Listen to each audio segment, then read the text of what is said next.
absolutamente nada. Eu realmente não sei se meus restos te importam. O brilho que ofusca teu astigmatismo são as tentativas finais de uma alma que foge, mesmo que parada. Eu sinto pessoas que atravessam meu corpo, notícias que atravessam meu cérebro e nada toca em mim. Mais fajuto aqui, um quase fantasma, gelado de uma anestesia involuntária. Eu não tenho mais forças para lutar, para chorar ou tentar te convencer. Existe um anexo em meu peito que substituiu meu coração, feito de material fraco e radioativo que vai ferir você. Não se aproxime, eu vou te ferir de morte, de verdades, de obviedades e brincar com possibilidades feito um gato e uma barata agonizante. Você ou eu, quem será um inseto que não morre? Os heróis dos contos infantis não fazem sentido, os amanheceres muito menos. Você chamou os inimigos que me arrastaram pelo asfalto quente junto à minha família, mas estou aqui e digo, os vilões perderam as garras, são monstros velhos e patéticos, batendo a cabeça em paredes fedorentas manchadas de sangue, catatonicamente. Eu ainda vou ficar aqui para tocar fogo no palco e destruir meio mundo sem querer, nunca foi por querer. E agora, esses olhares de mentira, seus olhos feitos de um vidro frágil e embaçado, podem olhar e atravessar diretamente por mim. Nunca irão me tocar. Pouco me importa se meu resto faz sentido para você.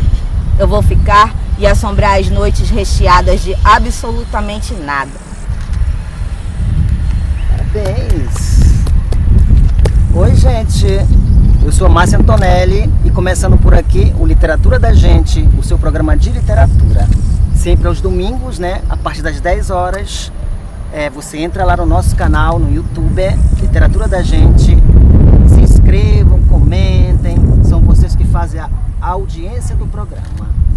E hoje a gente tem a presença, o programa recebe aqui a presença da poeta e escritora Jauna Gordiano, né? Jauna, seja muito bem-vinda ao Literatura da Gente. Muito obrigada, para mim é uma honra, né? Bom, eu sou suspeita em falar, né? Porque eu sou fã de Márcia Antonelli há décadas, sem querer entregar nossa idade, porque nós começamos crianças ainda, tá? Eu quero deixar bem claro, a gente não passamos dos 30. Então, para mim é maravilhoso. Sempre, quando começou o programa, eu quis participar. E eu disse, não, cara, eu vou tomar coragem e vou participar dessa daí também, deixar registrado, né? E sempre que a gente pode falar, sempre que a gente pode usar do dom da comunicação, a gente aproveita, né, gente? A gente não sabe quando é que isso vai acabar. Perfeitamente. Jauna Gordiano, já vi que o programa hoje vai pegar fogo, viu? Jauna, vamos começar pegando leve, Jauna. Assim, vamos começar pelo nome, a origem do teu nome, Jauna Gordiano. Jauna é um nome singular, é um nome, eu diria até um nome poético. Qual é a origem do nome Jauna? Né? Márcia, assim, minha mãe, ela disse que viu na lombada de um livro esse nome.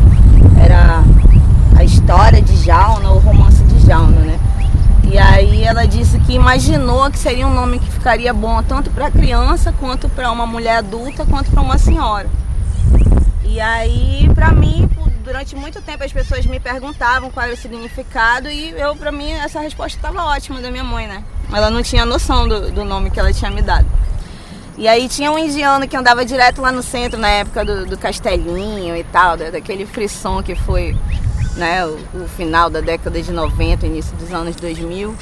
E aí ele era um indiano e quando ele ouviu o meu nome, ele falou assim pra mim, eu conheço, olha o teu nome, ele tem um significado muito interessante.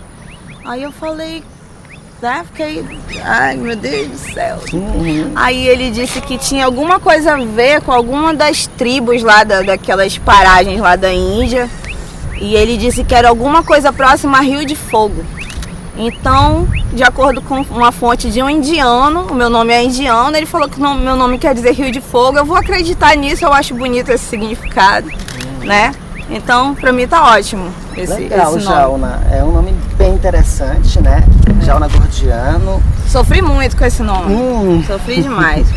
Bullying até umas horas. Meu Deus, Jauna, me diz uma coisa, você começou a escrever muito cedo, né, Jauna? Quem te influenciou, quem te deu essa força para você... Para escrever? Para escrever, esse incentivo, né? Então... eu sei que a sua mãe é professora. Minha mãe é professora, né? E aí nós não tivemos TV dentro de casa durante a minha infância inteira. Perfeito. Mas a gente tinha muitos livros, assim. Eu lembro que eu tinha estantes e estantes de livros. Minha mãe sempre foi uma colecionadora de livros. E aí tinha os clássicos, né? E ela sempre incentivou muito a leitura também. Eu lembro de ter lido Vinícius de Moraes, aqueles poemas dele para crianças, né? A Bolsa Amarela. Esses livros clássicos para criança, fora os didáticos da escola. E aí eu fui crescendo e fui me interessando muito por música. E eu fui acompanhando as traduções das músicas, né? Porque eu gosto muito de rock, sempre gostei e tal. E aí eu me interessei pelas traduções e percebi que aquilo dali tinha uma estrutura. Então com os 14 anos eu comecei a escrever. Só que com 14 anos eu era uma criança bem tola, sabe? Eu não era uma criança assim muito pra frente que nem a gente vê hoje não, né? Certo. Até por causa da falta de TV e tal. Então eu vivia dentro de outro universo, digamos, né? E aí eu comecei a escrever, só que eu ficava muito preocupada com as rimas. E eram coisas horrorosas, assim, coisas que eu não tinha coragem de mostrar pra ninguém, né? Mas aí eu fui crescendo e fui começando a andar nos bares, fui conhecendo artistas, fui conhecendo vocalistas de banda, participando dos festivais, né? E aí eu comecei a escrever de uma forma de extravasar mesmo o sentimento, sabe? Então assim, chegou uma hora que foda-se, né? Rima. Eu vou escrever o que eu tô sentindo. E aí você vai começando a ter contato com outros escritores que fazem esse tipo de escrita também, né? Você lê, por exemplo, os escritores da geração beatnik, né? Várias influências que a gente tem de gente que não se importa com a métrica, e sim com o sentimento da poesia.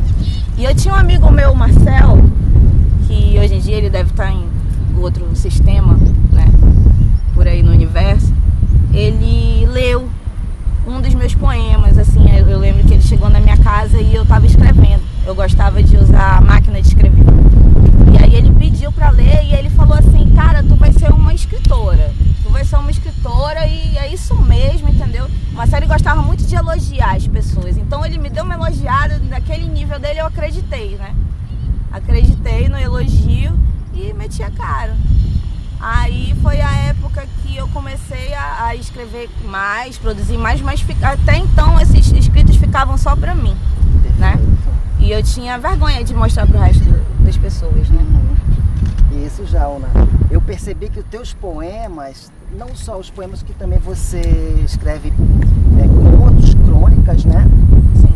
Você não tem só essa habilidade para poesia, mas tem para outras ramificações do fazer literário, né? Perceber esse sentir profundo, né? Essa visceralidade, né? Os teus poemas são viscerais mesmo, são fortes, né? Esse poema que você acabou de recitar demonstra bem isso, né? Essa verve, esse envolvimento com um sentimento profundo, né? Me fala uma coisa, quais foram as tuas primeiras publicações? Onde foi? Onde que se deu assim? As tuas primeiras publicações? Eu comecei estreando na Cirrose.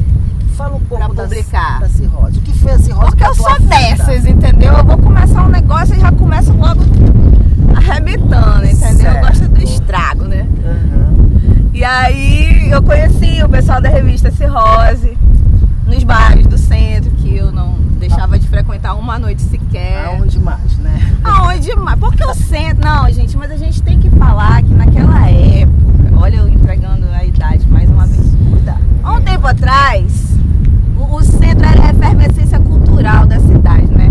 Os bares do centro ali da Eduardo Ribeiro, o Macintosh, o Castelinho, ele reunia a nata cultural underground de Manaus, entendeu? Então dali surgiram muitas bandas, dali surgiram muitos fãs, muitas tragédias, famílias se formaram, famílias se desfizeram, pessoas ficaram viciadas, pessoas se prostituíram.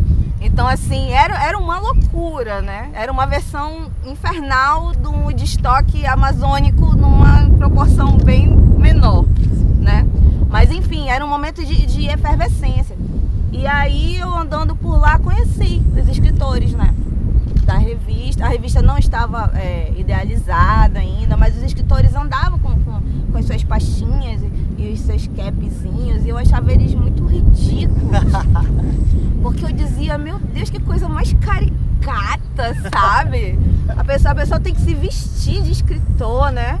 Pra mostrar que ele é um escritor. E eu perguntava, pra quê? No centro da cidade de Manaus, todo mundo aqui a fim de encher a cara e fazer merda, né?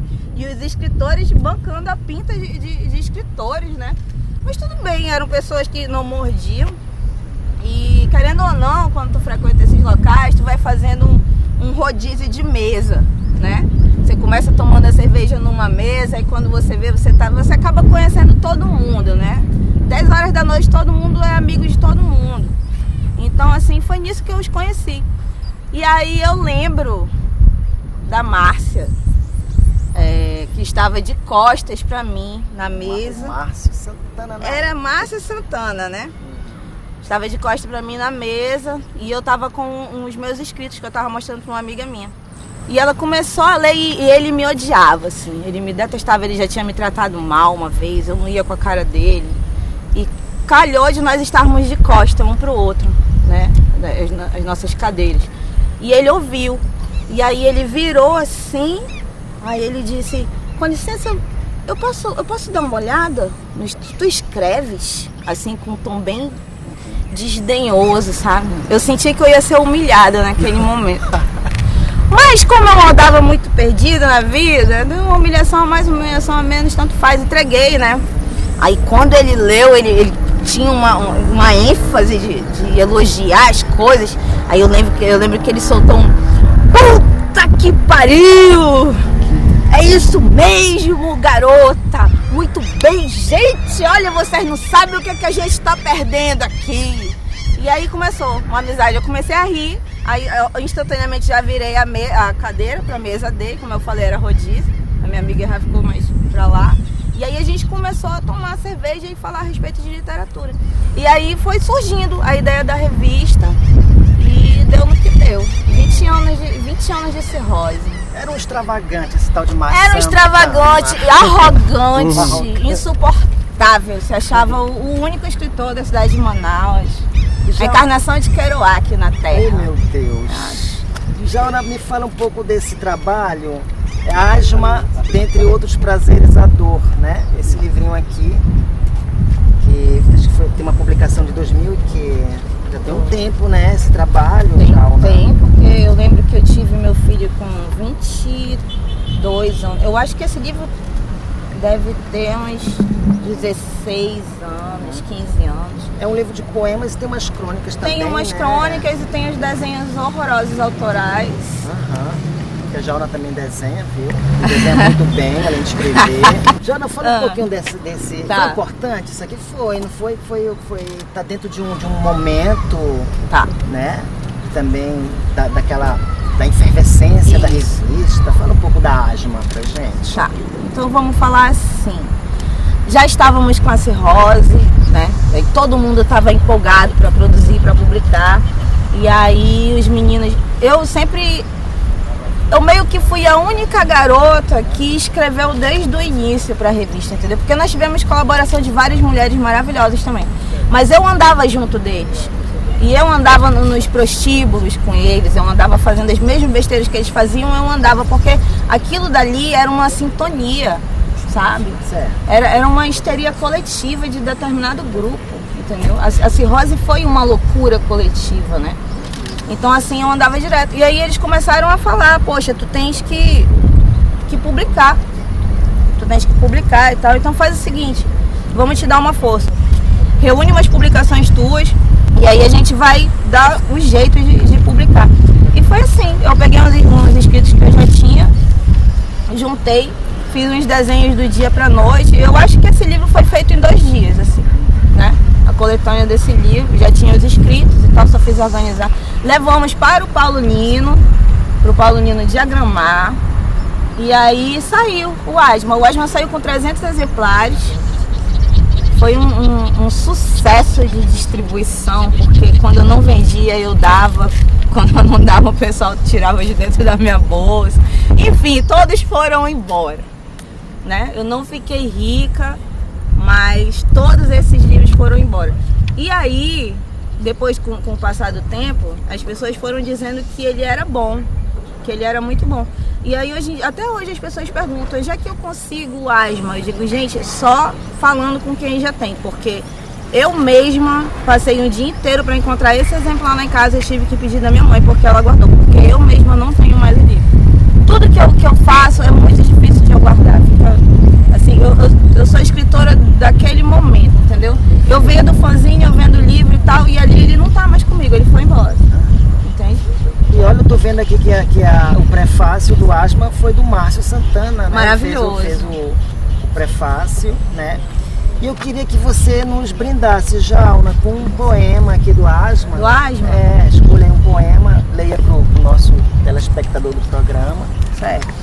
Conhecer um pouco Pegar um poema aqui, bem... do trabalho, do Asma. Um poema bem simples de entender. Eu vou me fuder.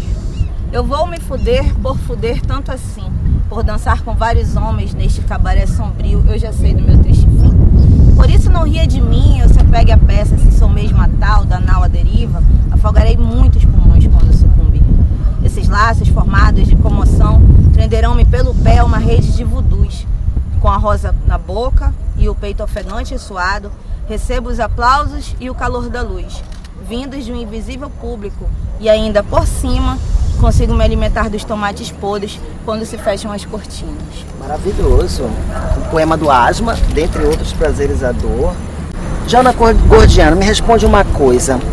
A poesia está em crise no país, no Brasil? Tu acha que as pessoas... Como é que você vê a poesia no sentido geral? Não só aqui na nossa terra, mas no Brasil. A poesia, você fala da poesia marginal, da escrita marginal, a poesia em geral? É, poesia em geral. Então, Márcia, eu penso o seguinte. Que tipo de crise seria essa? Por quê? Porque nós começamos a escrever no momento em que não existiam as mídias, né? As mídias sociais, não tinha essa facilidade de publicação, né? Então, assim, quando você começava a escrever, na nossa época, você era amaldiçoado, né? Não existia glamour algum em ser escritor. Quando nós começamos aqui nessa cidade, principalmente aqui nessa cidade, ser escritor é uma coisa meio que alienígena, mas uma coisa pejorativa. Não é alienígena legal dos filmes do Spielberg, é um alienígena do tipo, não quero perto de mim, entendeu? Perfeito. É como se fôssemos amaldiçoados. Hoje em dia nós temos uma facilidade muito grande de publicação, mesmo que não seja publicação impressa, mas qualquer um pode ter uma página no Facebook, qualquer um pode, né? São as ferramentas, né? São as ferramentas que tem. Então, assim, é aquela situação. É muito difícil de você ver, fazer uma peneira disso. Por quê? Porque tem muita coisa. É muita coisa. E muita gente querendo aparecer. Entendeu? Nada contra, eu acho que cada um faz o que lhe convém e tal. Mas então, assim, às vezes a gente fica confusa se a pessoa está realmente querendo aparecer ou se ela está escrevendo por paixão. Perfeitamente. Porque eu acho que escrever com paixão, por paixão, com entusiasmo, é o que realmente torna a escrita interessante, sabe? Não me interessa se tu tá escrever um poema, é como eu tava falando, tu vai escrever um poema numa métrica perfeita e tu vai estudar as rimas e tu vai fazer tudo muito bonitinho e aí tu vai colocar uma foto estilo Instagram na tua publicação, entendeu? Porque aquilo dali não vai me comover em nada, entende? É muito difícil a gente se comover com a literatura das redes sociais. Eu penso dessa forma. Eu estou falando de mim. Eu não lembro de ter lido ultimamente, até porque eu tenho lido pouco, né? Eu estou envolvida em vários outros projetos. Está sendo muito complicado de acompanhar. Mas eu não lembro de ter lido coisas tão intensas como as coisas que eu li fisicamente. A poesia, ela não morre porque ela tem essas pessoas que são escolhidas a dedo para serem amaldiçoadas. Certo. E é uma maldição bendita, né? Porque é algo que você escolhe como ideal de vida mesmo, né? Eu posso tirar por mim, assim, porque eu perdi alguns relacionamentos pelo simples fato de eu ser escritora. Pelo simples fato de eu andar engajada na luta pela literatura, de eu reunir, de eu estar frequentando um grupo majoritariamente composto por homens. Então, assim, é algo que você abraça e que vai ser a tua sina, entende? A gente tenta se livrar disso. Eu tentei me livrar várias vezes, eu não quero mais ser escritora, eu não quero mais que as pessoas olhem pra mim desse jeito. Agora eu vou fazer tudo certinho, agora eu vou me formar e eu vou casar. E eu vou trabalhar no distrito e eu vou ser uma pessoa normal, entende? Mas é impossível, cara. É impossível, porque quando você tem essa necessidade de escrever, como se você estivesse vomitando mesmo, como se... É uma entrega, porque tu tens que fazer aquilo, entendeu? Então, assim, sabendo que a gente tem um grupo tão forte aqui na cidade, não tem como fugir disso. Porque os meus amigos vão vir atrás. Aonde eles me encontrarem, eles vão perguntar: e aí, o que é que tu tá escrevendo? E me mostra teu trabalho novo. Entendeu? Então, não dá pra fugir. Tchau, me diz uma coisa, tem algum poeta, algum escritor daqui de Manaus que você admira, tem admiração, assim, que você gosta de ler, assim, tem alguém? Olha... Os novos ou os que já... Bom, é como eu te disse, eu não tenho muito contato com os novos, até porque eu nos considero novos. Certo. Entendeu? Apesar de nós estarmos há 20 anos aí, eu acho que a gente tem uma pegada muito adolescente ainda da empolgação, entendeu? Com a escrita. Eu gosto muito das coisas que tu escreves. Eu acho assim que os teus livros não é pra te bajular de jeito nenhum, entendeu? Inclusive porque eu detesto fazer esse papel na minha vida, em qualquer situação que seja. Mas os teus livros, eles são livros emocionantes. De verdade, assim. São livros que... Obrigada, eu acho que os 3 últimos livros que eu li de ti, eu terminei em prantos, sabe? Assim, eu lembro que você me fez chorar grávida da Antônia, quando eu estava grávida da Antônia. Eu lembro, lendo o livro teu, eu lembro que eu fiquei assim, numa situação de soluçar mesmo, sabe? Porque são livros que não tem aquela grossura dessa largura, assim. Mas podem ser livros dessa finura. Mas a história é tão intensa e tão forte que caramba, muda a tua percepção de olhar, entende? E eu também gosto muito, na poesia, eu gosto muito do Wagner Castro. Eu acho que o Wagner Castro, pra mim, como poeta, ele é o melhor, cara. Porque assim, eu me reconheço muito na escrita do Wagner. O Wagner, ele é visceral. Sim. Entende? O Wagner, ele é visceral. Você lendo o Wagner, são 3 jabs de direita que tu leva, assim. E se o Wagner estiver declamando, é lona, entende? São coisas assim que você ouve e você fica embasbacado, assim, sabe? Então, assim, eu sou muito privilegiada, porque eu sou fã de verdade dos amigos com quem eu convivo, entende? E assim, isso pra mim é fantástico, cara, é único. Já nós tivemos aqui em Manaus um movimento muito importante, que foi o movimento Clube da Madrugada, né? Certo. Um movimento que fez história, né? E como é que tu enxerga o Clube da Madrugada? Na tua concepção, na tua opinião, foi importante esse movimento? Ele ainda é importante? Ainda é necessário para essa nova geração de escritores? Ler o pessoal do Clube da Madrugada? Ou tu acha que é algo que eles já deram a sua contribuição, já passou? Gostaria de ouvir a sua opinião. Certo. Então, o Clube da Madrugada foi algo de extrema importância. Isso é inegável. Entendeu? É inegável. Mas eu tenho muito medo que nós nos tornemos o que alguns dos integrantes do Clube da Madrugada, não estou falando de todos, porque o Clube da Madrugada abrange muita gente. Sim. Né? Teve os que foram publicados e os que não foram publicados, inclusive pessoas muito boas que não tiveram a repercussão que alguns tiveram. Mas eu acho que as coisas evoluem, sabe? E assim, teve o seu momento de importância e realmente isso é inegável. Mas a vida, ela avança, né? Assim, são estações e estações, são épocas e épocas, sabe? Assim, é claro que existem pessoas que se identificam com a literatura do Clube da Madrugada até hoje, né? Existem pessoas que vão ler a revista Cirrose e vão querer prender a gente, entende? Por quê? Porque tem o gosto parecido com aqueles. Mas as coisas, elas evoluem, não é que eles tenham ficado para trás, é que existem outras possibilidades. Eu acho isso maravilhoso, entende? O que fez história, marcou, vai ser eterno.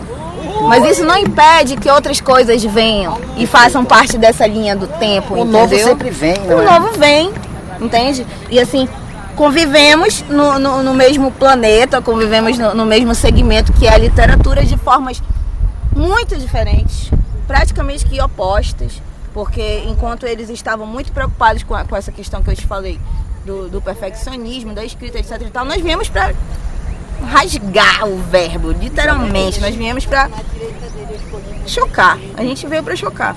Então assim, eles existem, eles têm a história deles, mas a Cirrose veio e a Cirrose tem a sua história e graças a Dionísio continua muito forte, batalhando muito pela literatura, sabe? E é uma coisa que a gente já não encontra, não sei o motivo, né? Por parte deles, eles já tiveram a contribuição deles, já deram a contribuição. Agora nós estamos dando a nossa. E vai chegar uma hora que a Cirrose vai ficar ultrapassada. Certo. Entende? E a gente tem que aceitar isso. Entendeu? Sem dúvida. A gente tem que aceitar isso. Jauna, eu queria que você pode ler mais um poema da revista Cirrose? Tá. Da então, número 10. Essa daqui, a edição número 10, ela é muito polêmica. Perfeito. Porque a edição número 10 ela foi abortada. Por que já que a edição número 10 foi abortada? Porque ela ia ter o lançamento e tudo, só que antes vazou o material, e aí o material começou a ser impresso, etc e tal, então deu uma estancada. Mas inclusive é um dos nossos planos fazer o lançamento oficial, né? Mas aí no caso nós já temos essa impressa aqui, e aí como a revista Cirrose número 10, é muito importante que a gente fale isso. Sem dúvida. A revista Cirrose número 10, ela veio num momento político foda, né?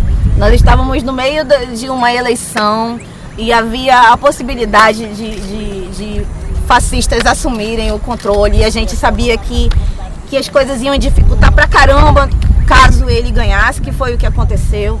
E nós sabíamos que a gente precisava dar esse grito de ei, a gente existe e a gente se posiciona. Então assim, a revista número 10 é um posicionamento muito forte. Assim, os textos da revista número 10, todos eles vieram com esse viés contra o fascismo, né? Então assim, são muitos textos, eu acho que é a revista que veio mais recheada de textos. E são textos contundentes, assim. Perfeitamente. E aí eu tive a honra de abrir, né, a revista. E aí eu comecei com um escrito chamado Continência. Leia pra gente, por favor. Opa, doutor, boa noite. Deus lhe abençoe. O senhor tá paisana, mas quero deixar bem claro que lhe respeito. Não tão bem assim, a verdade é que eu lhe desprezo. Mas tenho medo, porque medo e respeito são opostos. Eu sei que o senhor não concorda, mas é assim que funciona. O doutor lembra daquele menino fuzilado pelas costas quando voltava da escola? Pois então, ele era meu filho. E até hoje o sangue dele engasga na minha garganta, porque é meu sangue também. Ele não queria morrer, tinha medo. O senhor tem medo de morrer? Eu tenho. Eu tenho pavor do senhor, asco. Mesmo assim, senta aqui agora que eu vou falar. Ouça, porque agora eu vou gritar. Sabe aqueles rapazes que sumiram pelas mãos dos seus demônios e que os corpos foram encontrados tempos depois? Eles eram inocentes, mas a inocência é um insulto ao seu campo de força de excrementos. Eu era um deles, sabia? Eu gritei, pelo amor de Deus, doutor, eu não quero morrer, eu não fiz nada. E meus amigos gritaram também, e não sabia se a dor que mais doía era a minha ou a de ouvi-los gritar. Talvez fosse a dor de nossas mães nos encontrando dilacerados. Eu sou um daqueles corpos, eu sou uma daquelas mães. O senhor lembra de quando jogou aquelas pessoas do avião, de sentir o cheiro do medo daquelas pessoas? O senhor os fez anjos, pois eu lembro muito bem do sol batendo na sua obturação de ouro que reluzia na sua boca escancarada numa gargalhada. Eu ouço a gargalhada de vocês todas as noites. Me diga aqui, como é saber que enviou lotes e lotes de almas puras ao inferno? O senhor goza quando lembra disso? O doutor dorme. Eu não durmo. Eu sinto o torniquete na cabeça da minha amiga Aurora, esmagando meu crânio, enquanto ela só queria pedir desculpas à mãe. Eu sou a cabeça esmagada de Aurora, coberta pelas flores que seus amigos usaram para disfarçar a tortura. Pois eu lamberia um dos ratos usados por vocês em estupros, mas jamais tocaria numa pata sua. Você não merece um abraço. Ria, seu porco fedorento. Com todo o perdão aos porcos que são úteis, gostosos, graciosos e parecem com humanos. Você não é humano e nem para demônio serve. Eu sei que nem o diabo te daria importância. Vermes feito você só tem importância aqui, cercado de gente medíocre e acéfala. Seu hálito fede a sangue e somente sangue e fezes hão de lhe restar. Saiba que eu sou cada uma daquelas crianças torturadas na frente dos pais. Mamãe, por que a senhora está verde? E eu sou aquele rapaz que, torturado ainda bebê, não superou e se matou quando cresceu. Eu sou cada hematoma, cada grito de desespero. Eu sou a lágrima diária de cada mãe que não encontrou o cadáver do filho para enterrar. Mas agora estou aqui na sua frente gritando e lhe digo claramente, mesmo que eu tenha um fim tão terrível quanto todas essas pessoas, eu ainda posso ter a esperança de virar anjo. Pois nem mesmo todos os oceanos do universo são capazes de contabilizar a quantidade de lágrimas que você e sua corja causaram ao mundo. Sim, vocês estão espalhados pelo planeta, farejando medo com suas medalhas e coturnos engraxados, mas não passam de vermes, dos mais asquerosos e os mais sem importância. Cada pôr do sol trará as nuances de roxos hematomas, e é assim que Deus vai lembrar vocês de terem trazido o inferno à terra. Senhor doutor, que a escuridão e a desgraça baforejem quentemente a dor que cada um de mim sentiu. Sentido. Muito bem. É um desabafo. É um desabafo. É um desabafo e um poema que se insere bem dentro desse contexto que a gente vive, né? A gente tem muita coisa para gritar, para vomitar, então acho que você, através desse poema, deu o seu recado, Jauna, num momento tão delicado, né? Você acredita que a literatura é um meio de transformação social mesmo? Nossa, sem dúvidas. Somos capazes de mudar alguma coisa através das nossas palavras? Mas e se não for através da literatura, gente? É o básico, sabe?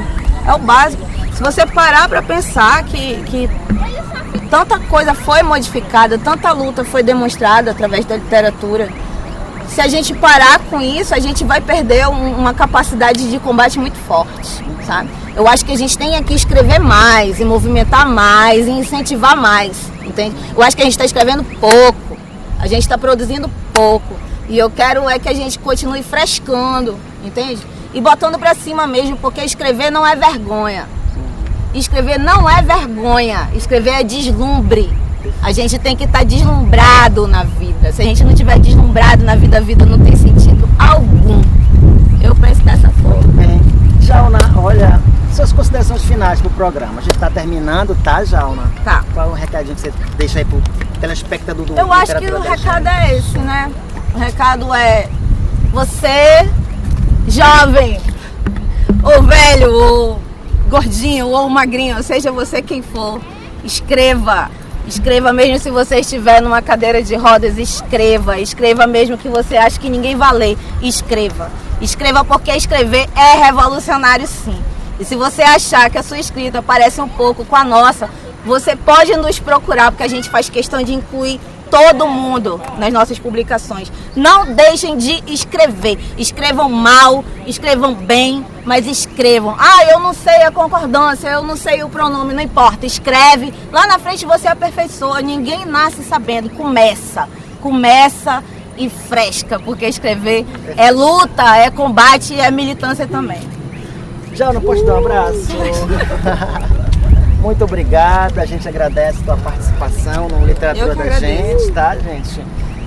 Então, ficamos por aqui o nosso programa. Lembrando que sempre aos domingos, a partir das 10 horas, você entra lá no nosso canal no YouTube, se inscreve, comentem. São vocês que fazem a audiência do nosso programa, Literatura da Gente. Beijos, um abraço. Um abraço.